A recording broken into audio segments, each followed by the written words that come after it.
الحمدللہ سلسلہ نمبر 1 میں زکوٰۃ کی تعریف کی گئی، سلسلہ نمبر 2 میں زکوٰۃ کی شرائط بیان کی گئی، سلسلہ نمبر 3 میں ان شرائط میں سے ہر ایک شرط کے تحت آنے والے مسائل ذکر کیے جا رہے ہیں۔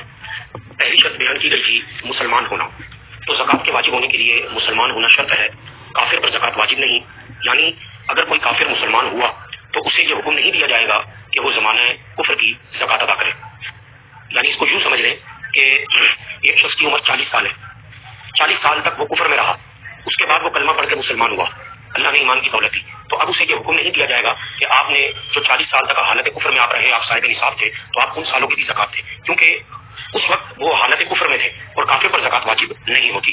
اسی طرح دوسری شرط ہم نے پڑھی بالغ ہونا، نابالغ پر زکوٰۃ واجب نہیں ہے اگرچہ وہ صاحب نصاب ہو۔ تیسری شرط تھی عاقل ہونا، یعنی عقل مند ہونا۔ اگر کوئی شخص مجنون ہے، پاگل ہو گیا، تو اگر اس کا جنون، اس کا پاگل پن پورے سال کو گھیر لیا تو اس صورت میں زکوٰۃ واجب نہیں ہوگی۔